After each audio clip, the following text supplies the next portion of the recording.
Numerous flood predictions and warnings to avoid floodplains and prone areas, building on waterways and silting of drainage systems are ongoing sensitization year on year. Dangers of scooping fuel of fallen tankers, the need to use pedestrian bridges and avoid danger zones like train tracks are also drummed into every conversation. But why do some Nigerians fail to heed these warnings until it's too late? The country is hard. Everybody is not normal. Things are getting out of hand. That's why nobody dey hear for Nigeria again. Everybody want do things on their own. If we get good leader, we get good people wey dey direct us, Nigeria go dey hear well because everybody head go dey calm. No be the fault of people wey dey use the pedestrian bridge.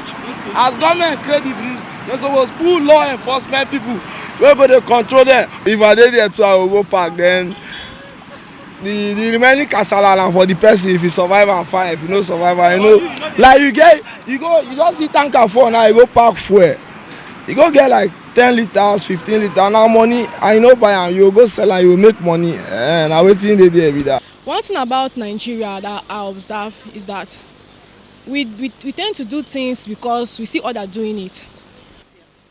His orientation in the country, my sister. People are not doing what is supposed to be done.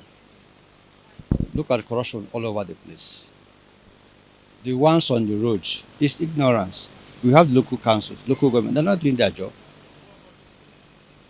You see people building unauthorized areas. We are the town planners. Most areas are not planned. It's only the central area in Abuja that is planned. Most of the satellite towns are slums. So people build anywhere. The local council is not coming there. The agents are not coming there. So because they are not planned. So you go anywhere, you build this cheap land. It's the cheap. Most of the buildings are owned by the indigents. That's the lands are owned by the indigents. The government is not there. In area council, you build your house, you do anything, you are free. There's no coordination.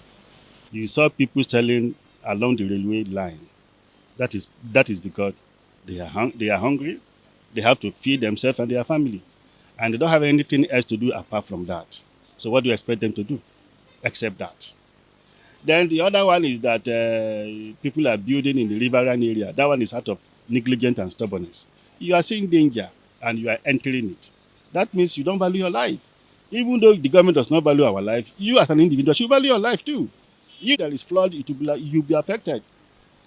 Nigeria should desist from that. It is not the best at all. So the other one selling along, on the street. Of course, we know what is on ground now. People are hungry. There's no money. There's no food. There is hardship everywhere. They have to survive. The government has built you a pedestrian bridge to cross to avoid disaster. You choose to take risk by crossing the road without using the pedestrian. That is carelessness and stubbornness. I don't think those agencies and parastatals that are there to protect the interests of Nigeria, not to dump research, not to build on a river line, they were adhering to this instruction. So what the government is supposed to do, or the agency that was created for that purpose to do, is that let them find those people and punish them, so that it is going to be a deterrent to the others. That's the reason why we have a lot of people are doing impunity. If those things that people are doing is against the interests of the public, it's against the interests of the masses.